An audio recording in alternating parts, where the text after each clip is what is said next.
थोइनु ओंथोक्तुना येंगलुबदा सितलजित ओइरमबदुदा ngakpa ikai boy mana photo tharibadu ukhrabadi haina phone du matungda lotlaga au mane ado lingjel dinga sigi laktriye aishu mangairamine haina ithak thakatna khumlami सितलजित ना ओ अदो कई लेरगे दा सितलजित ऐमा लागा दुम हाइगे सितलजित ngaiha khumpham khanglamde magi wakhalda lakpa ama satlongna khumjilami kaishu nate da magi moponopa lembado magi number am tamangondagi hange tawba oh sidi lingjel gi number oina pisange oh adudi lingjel dagi direct adum lawro ai magi number oina pirage hoi adusu ye adudi hairage ko asumna lingjel gi number hairami thank you ai friend mangondagi oina lawroge hoi aduna farani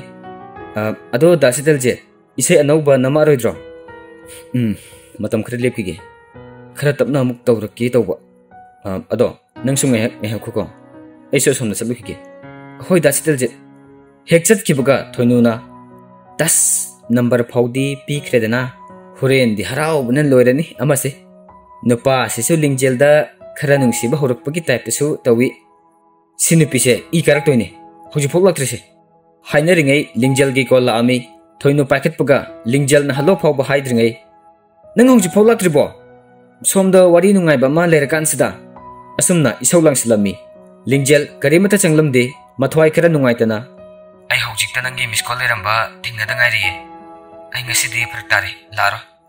kaidawragi amo wari nungai ba malibi geba nangbu lauda kona tarage ikho inamado ngasa ayuktigi thiba khangre mapam lomda so hange lakti hare adugi hangnari inamabo kadai de gasatni hairamge karim tairamde ay khawgo lakpada leramdabani kadai sakre no khangde magi phone su switch off le adugi matha sanari kadai da satkhrajano police ta ka paw pikrabo kamosong na di haipet pikre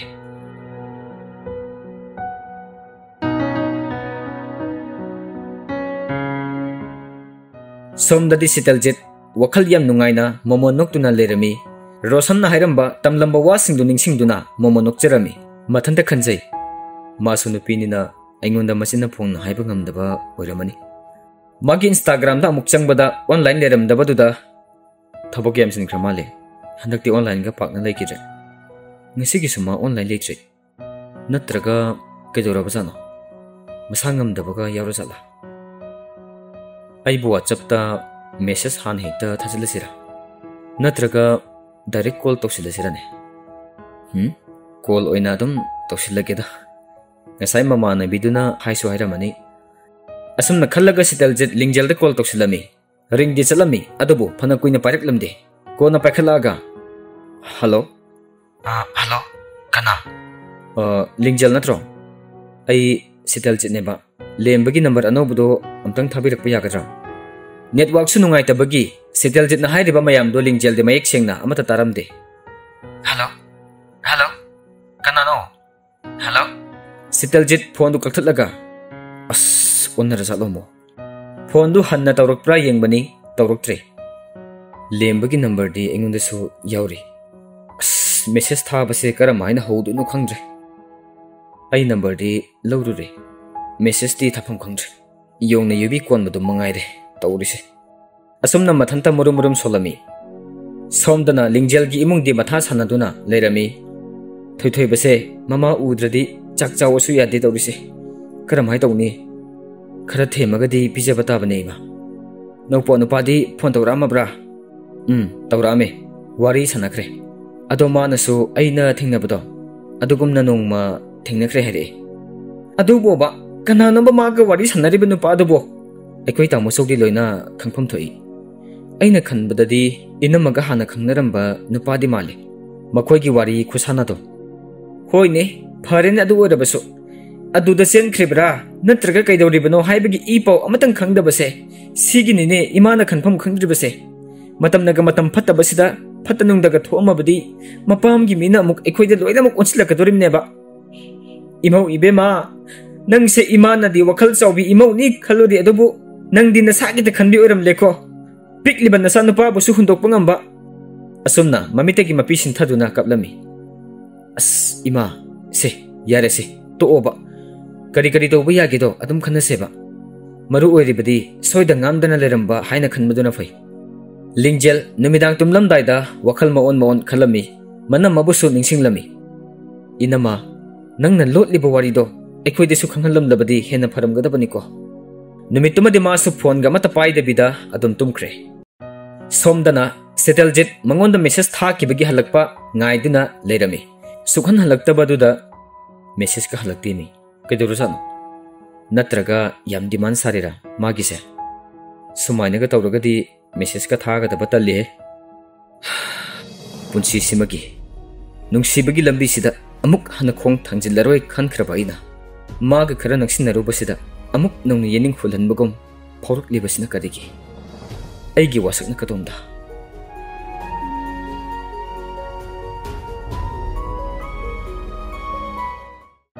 मथंगी निमित्ता university दा थोइनो ngarang do kanano khangdaba ama ingonda message thara amaga kaktat ki baiwani kanano hangu yadro ado amado phone torok pro ngarang kanano am haibo as nogi singer do he ngarang phone torok tro ngarang ingondagi nangi number lawki bane manro haise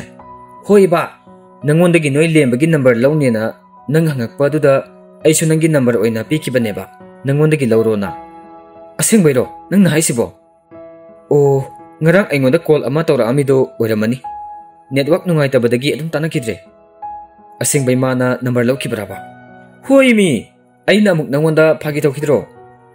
ado inamagi pawdi kamai tawrage paw haibu karim leti police tabadi khara kanna thisinbiyo na taksilli as phatanungda thokpiramjadi phanida khangde wakhal ga tade thoinu थोई बदुसु mama लेतबदगी अंगांग दो चाउ थउ हाइबसु इया यादे सुमाइना तौरकनी दी सुखन खलुदे खोइसु कानदे class अंगसिसे असुमना फमलम बदगी हगोलकपदा settle जट की गाड़ी थौजिन खिबदु उबदा ए लाखरे हे नोगी singer दुसु असे सुने हंदकति नंगोंदा मवंग अमा तविको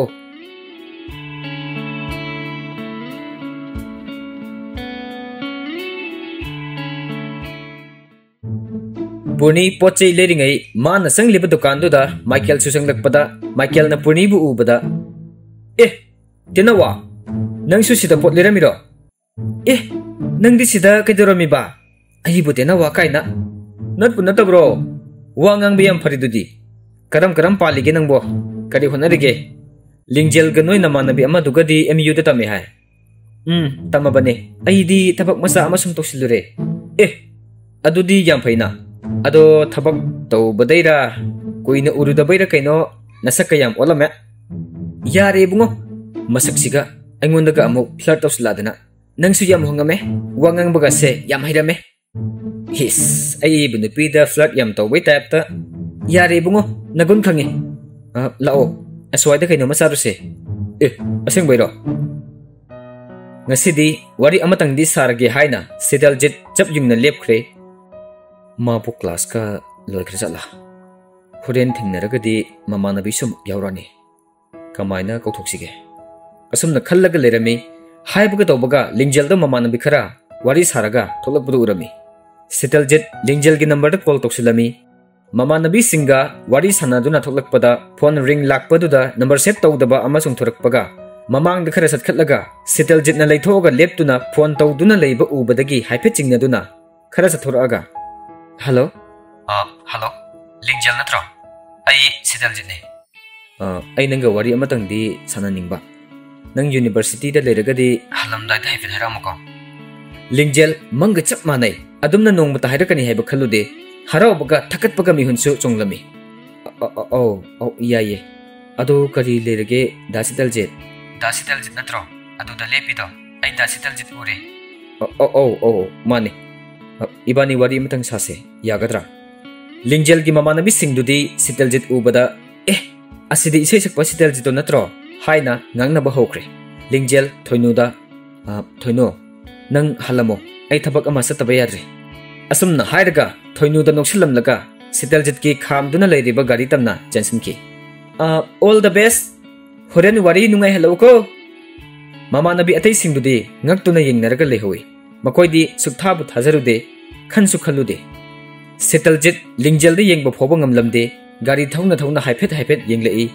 ꯂꯤꯡꯖꯦꯜꯁꯨ ꯁꯤꯇꯜꯖꯤꯠꯇ ꯌꯦꯡꯕ ꯉꯝꯂꯝꯗꯦ ꯋꯥ ꯍꯧꯗꯣꯛꯐꯝꯁꯨ ꯈꯪꯂꯝꯗꯦ ꯈꯪꯗꯦ ꯑꯩꯈꯣꯏ ꯏꯃꯥꯟꯅꯕꯤꯁꯤꯡꯁꯦ ꯀꯔꯤ ꯈꯜꯂꯝꯗꯣꯏꯅꯣ ꯍꯌꯦꯡꯗꯤ ꯑꯃꯨꯛ ꯂꯛꯅꯔꯛꯑꯅꯤ ꯑꯦ ꯀꯔꯤꯒꯤ ꯂꯛꯅꯗꯣꯏꯕ ꯆꯨꯝꯅ ꯊꯕꯛ ꯑꯃ ꯆꯠꯃꯤꯟꯅꯕꯅꯦꯅ ꯑꯗꯨꯝ ꯈꯨꯝꯃꯣ ꯑꯗꯣ ꯗꯥ ꯁꯤꯇꯜꯖꯤꯠ ꯀꯔꯤ ꯋꯥꯔꯤꯅꯣ ꯁꯥꯟꯅꯅꯤꯡꯉꯦ ꯍꯥꯏꯁꯤꯕꯣ ꯀꯩꯁꯨ ꯑꯔꯨꯕ ꯅꯠꯇꯦꯗ ꯀꯩꯅꯣꯝꯃ ꯁꯨꯝ ꯍꯪꯅꯤꯡꯕ ꯇꯥꯟꯖꯥꯗꯨꯗ ꯂꯤꯡꯖꯦꯜꯒꯤ ꯐꯣꯟꯗ ꯔꯤꯡ ꯂꯥꯛꯑꯝꯃꯤ ꯌꯦꯡꯂꯨꯕꯗ ꯅꯤꯔꯖꯀꯤ ꯑꯣꯏꯔꯝꯕꯗꯨꯗ ꯂꯤꯡꯖꯦꯜ ꯁꯥꯏꯂꯦꯟ ꯊꯝꯖꯤꯜꯂꯒ ꯐꯣꯟꯗꯣ ꯈꯔ ꯂꯣꯠꯂꯝꯃꯤ ꯑꯃꯨꯛꯁꯨ ꯇꯧꯔꯛꯏ ꯑꯃꯨꯛꯁꯨ ꯃꯨꯊꯠꯂꯤ ꯑꯍꯨꯝꯂꯛ ꯃꯔꯤꯔꯛ ꯇꯧꯔꯛꯄꯗꯨꯗ ꯐꯣꯟꯗꯣ ꯑꯝꯇꯗꯤ ꯄꯥꯏꯈꯠꯄꯤꯌꯨꯗꯅ ꯂꯤꯡꯖꯦꯜ ꯏꯀꯥꯏꯕꯅꯁꯨ ꯂꯣꯏꯔꯝꯃꯤ ꯅꯤꯔꯖꯇ ꯁꯥꯎꯅꯤꯡꯕꯁꯨ ꯐꯥꯎꯔꯝꯃꯤ ꯏꯃꯥꯟꯅꯕꯅꯤꯗ ꯍꯣꯔꯦꯟ ꯐꯖꯅ ꯋꯥꯔꯤ ꯁꯥꯔꯒꯦ ꯏꯃꯥꯟꯅꯕꯗꯣ ꯑꯩꯒꯤ ꯆꯠꯃꯤꯟꯅꯩꯅ ꯑꯃꯨꯛ ꯁꯥꯎꯈꯤꯗꯅꯀꯣ ꯁꯥꯎꯔꯣꯏꯌꯦ ꯑꯗꯨꯒꯨꯝꯕ ꯏꯃꯥꯟꯅꯕ ꯅꯠꯇꯤꯌꯦ ꯑꯗꯣ ꯗꯥ ꯁꯤꯇꯜꯖꯤꯠ ꯉꯔꯥꯡ ꯑꯩꯈꯣꯏ ꯂꯦꯝꯕꯒꯤ ꯅꯝꯕꯔ ꯍꯪꯕ꯭ꯔꯣ ꯑꯧ ꯍꯪꯕꯅꯦ ꯂꯩꯔꯝꯃꯦ ꯗꯥꯏꯔꯤꯗ ꯌꯥꯎꯔꯝꯃꯦ ꯑꯩꯒꯤ ꯅꯝꯕꯔꯁꯤ ꯁꯤꯟꯕ ꯑꯗꯨꯗ ꯀꯟꯇꯦꯛ ꯈꯔ ꯃꯥꯡꯕ ꯑꯗꯨꯒꯤꯅꯤ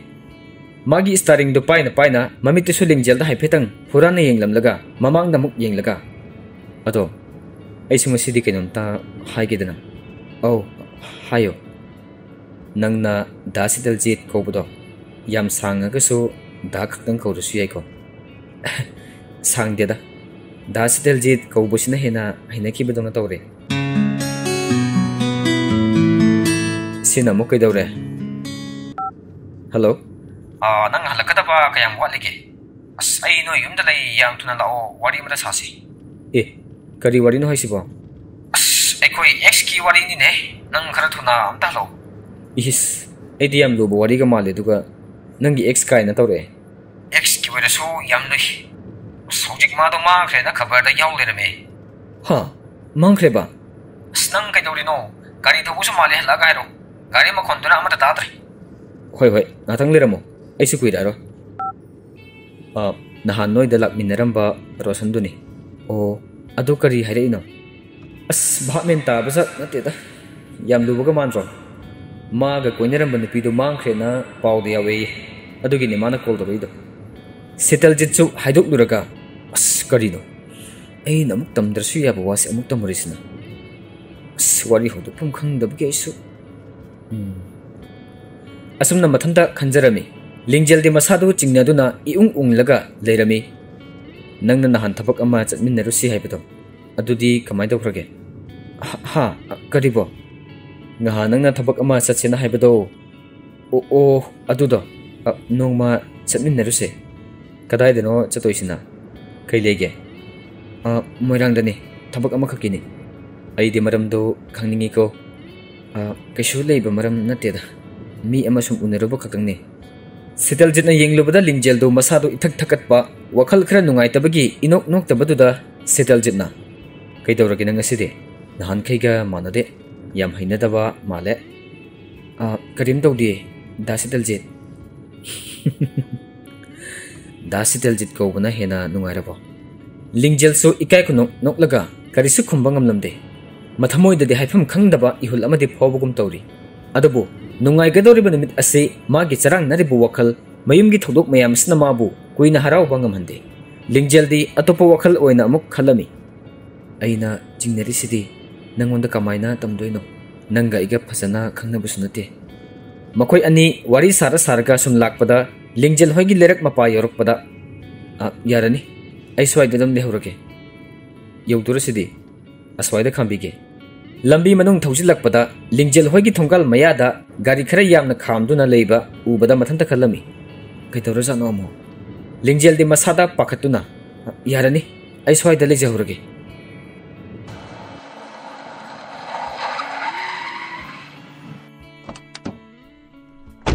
ꯉꯁꯤꯗꯤ ꯅꯣꯏꯗ ꯃꯤ ꯌꯥꯝ ꯂꯥꯛꯄ ꯃꯥꯜꯂꯤ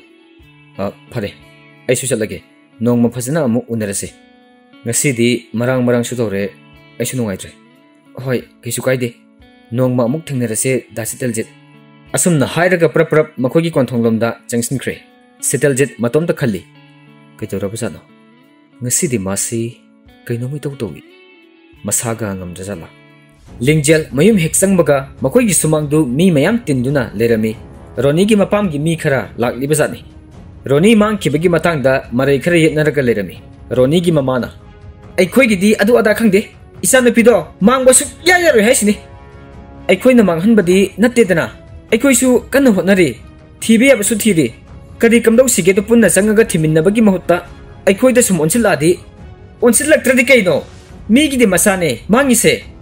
इमुंग अनी दुखरा अवाय अखुम तौनरकपदगी चिनगा खतनरकपद ओइरकपदगी लिंगजेल होइगी लेकाइगी मी सिंगसो लक्नरमी अमन अमुक हाइरई युमसे मई थागदबने लिंगजेलना कइदोबै अखोइगी युम मई थादोइनो नुपा अमना वीडियो कन्ना नमदुना लेबदु उरका कुमहै नतिये अखोइगी से वीडियो लौरिबा इनाउ इबुंगो नंगी वीडियो दो मतंग यमना साबा खरा वात माले वारी से इमुंग अनी खकी वारी ने सिदा तोप इमुंगना खुथिंजिन बिरकनो पुलिस खरा सो लाक्तुना कईनो मैम तो बिरसिबो चलो युम युम लेबिरसो असुमना लेकाइगी सिंगदुदी तानसिनख्रे सोमदना रोशन सितलजित का वारी सनादुना लेरमी अदुदा नंगना दुक यमना खंजिलुरिदुबो करिगिनोबा नंगी नुपी मक्सु नते नंगा कोइनरमी हाइबा खतनी अदुसु लोहंख्रबा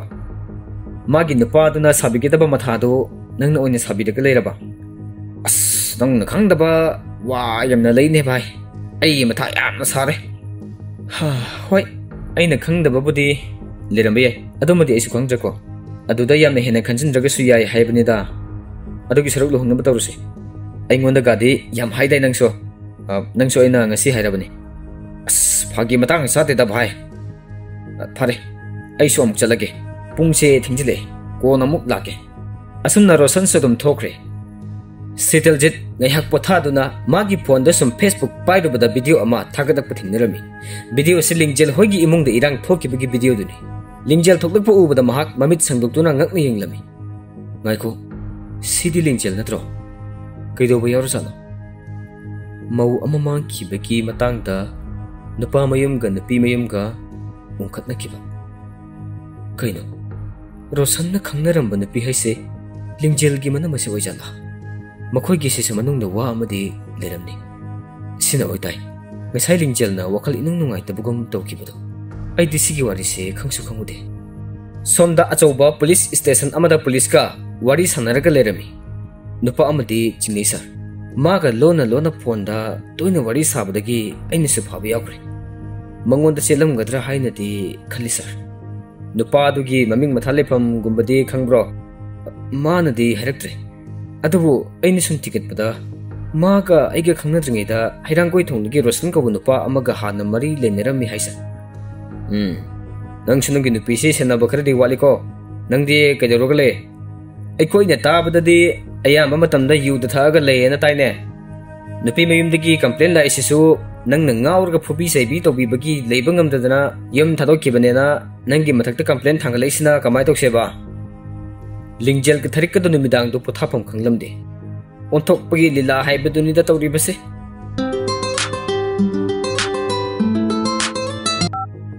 हेलो कमाय तौरगेसे खरा इंथनरबो खरदि इंथनरे करी हाइनखरगे हप्ता सिगी मनंग देखोइसु फंगनबा थिरके हाइनखरेदना कइनो अदुदि सोइद्रो थिमिनसे हाइदोनि कइनो एखोइना मंगहनब्रो मसा नपिदबो मोइगिसु मसा नत्रो मोइसु थिगिदोनि कइनो अदो आइगी वादी मंगोंदा याम तोइना फोन तौरिबा नुपादुदा चिलमदौ मालिको अस मदु हेक्ता हाइरोबा याद्रिदा इबुंगो हौजिक मतमसि याम फत्तबनिना तंबा ngamde कदाय आई अमुक पाइगेसे नंग अंगांगदो हाइपेति यिंगबिरुसु इबेमा से इमा पाहलकेको लिंगजेल फोन ममादा अमुक पाहलमलगा मागी कादा संगलकपदा थोइथोइबदु फमुंगदा ममा हाइना चोइरनगुमना तपना कौदुना लेरमी लिंगजेल थोइथोइबगी मनाक्ता चिंगसिलगा थोइथोइबा से ममा लानिको असुमना अमुक कोनसिनबिरगा फजना महाक पुतुम हलमी अस भामेन ताबजा नतेदा याम लुबगा मानरो मागा कोइनरंबा नुपीदो मांगख्रेना पाउदा यावे अदुगिनि माना कॉल तौरिदो दारोसनगा इनमगसी खंगनरंबा जाला नंगना कैसु खंगजदब अंगांगदुगु तिन्ने सनरगा आइगा नंगनबा सिलिबदो आइसु खंगलमलोइ खंगब्रा करिनो मोइगी वारी मैम सिबो तसिंगनमक एकोगी नमसी चेनख्रबा जाला hojik phaw paw amat phangdribase karigi oijano ahing thengla phaw Siteljit thaba yaramde lingjel hoigi wari khanglubadagi masu nungai taba phawbagi lingjel gidamak adum khallaga lerami lingjel so hiplaga tumda bidal lerami Siteljit lingjel da call toruklami hello da Siteljit nang na sa kaisu tawdaba natro kaisu tawde no inamagi pawdo ai ngasai da khangda ngairi yam nungai te su tabada imung anisu matai am sanare tek kaidana mafam sana leram voice yam khanjilano ado aisu da Siteljit ta kanyam tangge kaino hangu ngasai da Siteljit na haiba darosan ga khangdaram manupi ama mangina haibdo ado maga sen di sende ko chilamoy da dure rosan doi khoi disu lami ngasai ado gumbagi wari di amata hiramde nangsu yam hinjana khalurano haying university laktora ai matam kharadi laroi sirana khale karige ai wahi gese masina nangi study da sohon mari phate ko mayam ne tangnare sigi matang da aisu kumba wari kumurano tuminna dam leitho ado class to sang na thi adum salo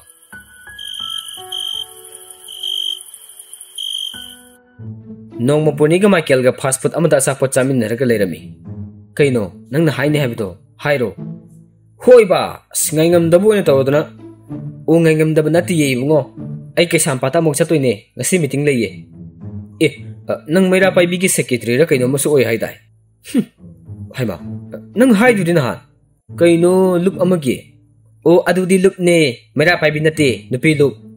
o hoi adu ne ba ado maina ma haiki bane ba ado noigi look to kari tawi samna hairabada nupa noigi enti look nida noina gyam nusi daba look to adune